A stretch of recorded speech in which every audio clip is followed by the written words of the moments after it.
back in the saddle again. Who's back in the saddle? We are back in the saddle? Back in the saddle. I can't even laugh. That was so.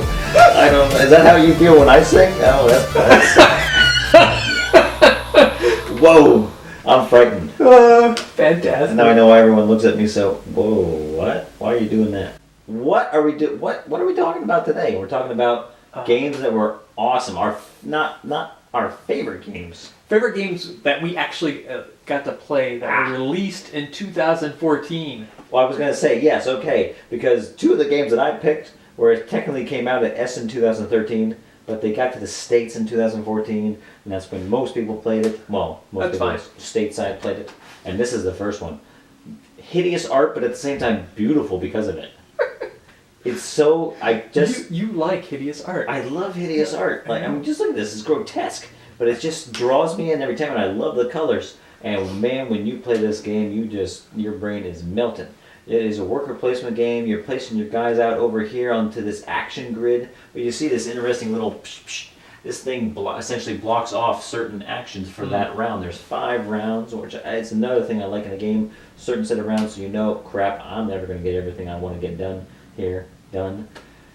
So much going on. So you're putting your men out there. You're putting your men out there to activate the actions and you see these are people's player colors, so they've actually obtained that action for themselves, or they've built it things. I like this game so much I totally forget how to play the damn thing. But I mean, you got all these men coming out that you can hire. If you do too much, you go to jail here. These guys are in jail. These guys are trying to get the guys out of jail. This is player turn. This is art and how art is selling, and this is nice little grid. You see how money goes up, victory points go up, and based on the color that the art is, because it's about collecting art and building buildings, and that's what you're doing there. You're building buildings out into the actions. But then based on where you put your men, those little emblems that are in between all the action spots, they score in between every round to where who has the most men around them. Incredible game. It just really is an incredible game. And you see this awesome little wheel here. I do like the old-timey feel to it. The art, it actually carries through, and it kind of pulls it together. It has a name, and I can't think of it. I keep wanting to say no. It's not steampunk. It's, not at all. It's something real. It's a real. No, it's not deco. I think it is something like something deco. It's not art. I don't think this is art deco. No, maybe it's god awful, and because it's god awful, that's why I love it. I freaking love art deco art. I don't think this is art deco. This is before art deco. Art deco is after the turn of the century. All right. I'll believe you. But look at this little thing. You saw in the last picture that little 4-colored thing was on a different spot. Yep. That thing moves around based on what's going on over here. This cool little wheel gets turned around and different goods cost different things or can be used to do different things. Looks like lots of people are going to jail.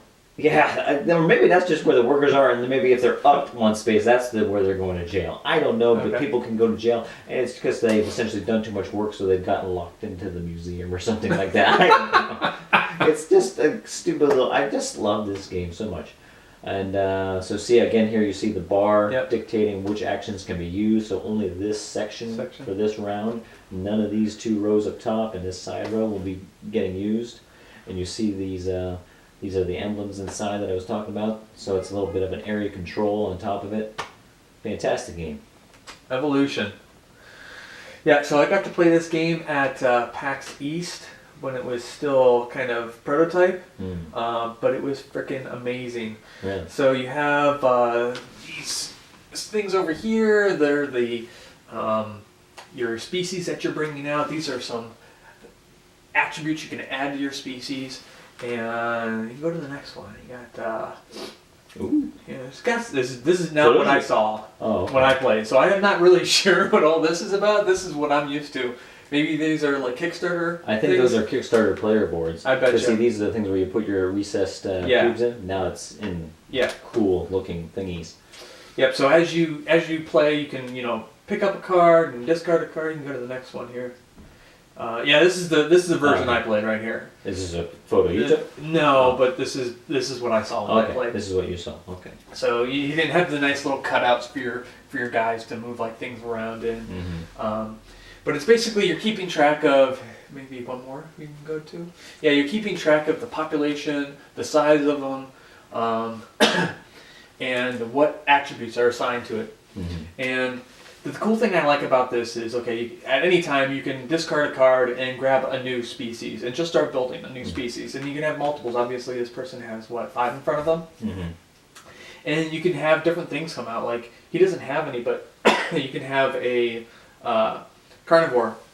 And they don't pull like they all the other animals do from like a similar food bank. Mm-hmm. They actually have to eat other creatures. They eat your own guys? Well, they can eat. You can actually send them out to attack other ones, but if there's nothing for them to attack, and I mean, you have, because based on the size of what they are and what other things are, if there's nothing for them to attack, they either die off or have to attack your own.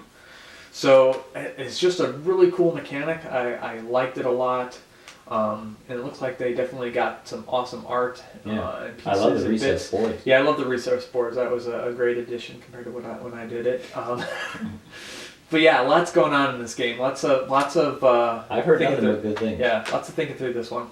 And it's all essentially a card game with moving a few cubes. Yeah, that's it. Pushing cubes. This is just a first player token? Yeah. Mm-hmm. It's not like there's a whole bunch of dinos out on the table. No, I think that was Gotcha. Kickstarter stuff again. All right, cool.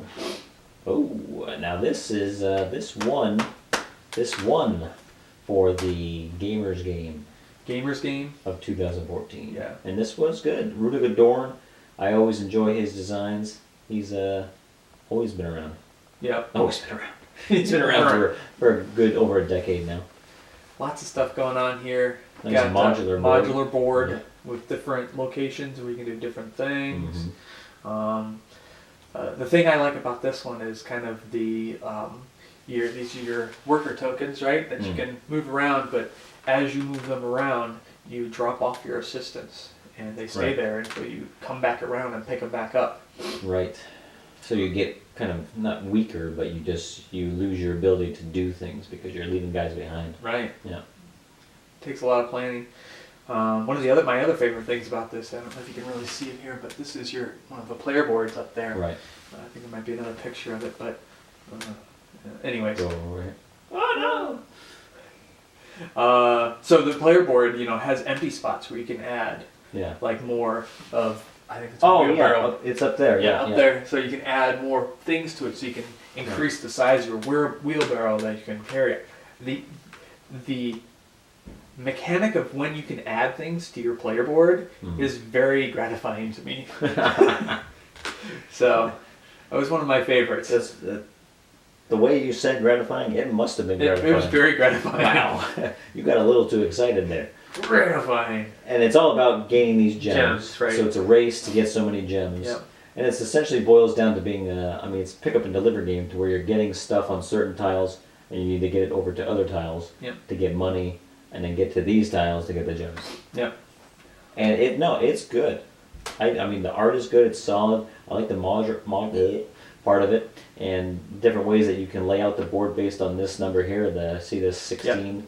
And based on the different numbers. Yeah, the different numbers there allow you to lay out the board in set and you can ways. do it random too. And you can just randomize that thing if you want to.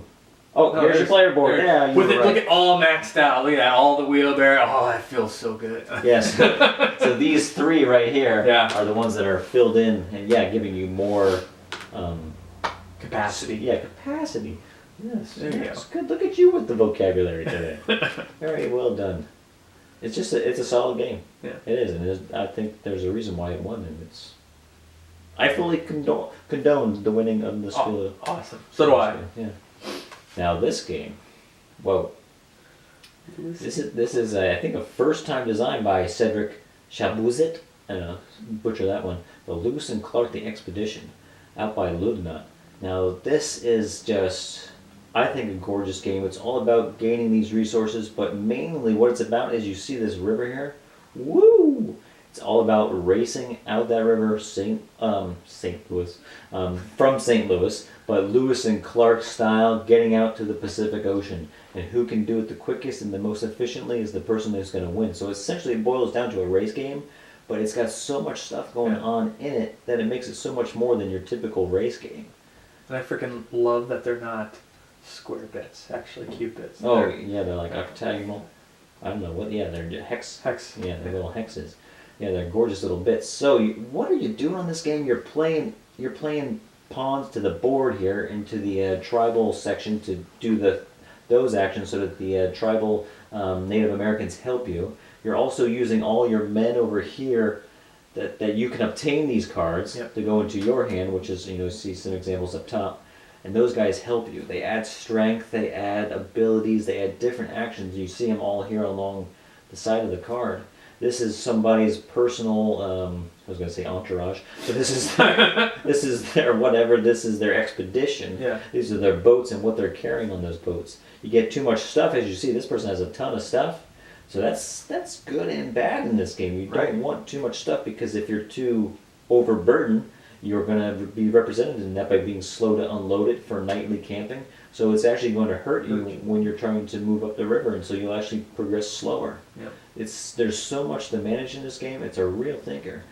And I like the little mechanic too of you move up the river and then you set your marker, but you can actually fall back and then you put your camp stays there. And Yeah, these three right here are the camp markers, and these are the scouts.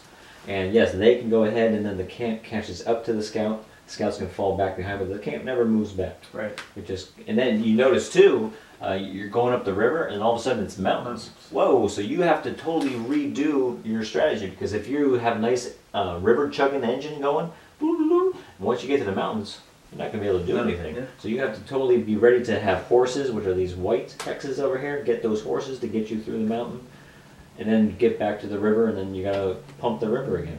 Yeah. It's just a fantastic game. And I don't remember if the theme was actually applied after. I think it was, wasn't it? Applied after they come up with the mechanics. But the theme actually works so well with this. I think so. It's really greatly married to each other. And you see here, this is just an example of a few chits that you can change the board to where you have mountains. So it's not always mountains up there. You can have mountains down here. Yep. It's great. All right, so this is my like grail game of 2014. I know it's going to be fantastic, but I haven't played it. I've got it in the house. I finally secured it. Didn't that break our rule of how we started this? I break a lot of the rules. Oh, okay. But so this is, just look at the gorgeousness of this. This is worker placement. This is, it's got area dice. Control. It does have dice. There's dice rolling. And just look at this interesting player board down here with these slots up top, slots at the bottom. You're filling them up with cards, and based on how you put the card in, the card has all this crap on it, and whichever slot you fill it in, it's going to use that one action instead of the other actions. So, just gorgeous stuff. You're doing all these things. You got area control in this main board in the center. This is your player board, so you see an example of the three cards that they've put in this in the bottom. I've heard so many people say that this is this game and this game brought together. All I know is, who cares what it takes and what it uses as inspiration. It's just gonna be, look at all this iconography, these barns over here, put this here, and then this travels here, and then these cubes become this, and then this, and here you're making your barn bigger to get less coin, or maybe costs 3 coin to build that section to your barn, and you're doing different things over here, and then you got a monger, you got a candle maker working for you, you're getting more silver, you're getting victory points based on what they do, and you're rolling dice on top of it. I think we need to play this game so you can eat crow later when it doesn't meet your expectations. This is going to meet. This is going to meet every expectation, I know. And this is the area control portion of it in the center board. And just look at all these thinking. You got pigs, you got coins, you got cows, you got, what are those, frogs? I don't know. So many tables of things. So many tables. I love tables. I know you do. And I love dice imprinted on the board because you roll a 5, get to do the hat trick. Yeah. I don't know what the hat trick is, but it gets you some stars. Stars are always good. 3 goals. It's always 3 goals. All right, there you go. I'll take it, whatever it is. This game is still in a shrink. I'm going to be breaking the shrink shortly in 2015, but it's a 2014 game. Everyone that I talk to loves it. All right. As a winner. All right. Mm-hmm. Awesome. But, so should we crack the... Let's go. You want to crack it tonight? But that means we got to read rules. I know. And no one here can read. Oh, dang it. I can just... Where's your wife? I don't know. I can listen somewhat, and then I don't even do that well. Well, let's go. All right. Let's do some gaming. Awesome.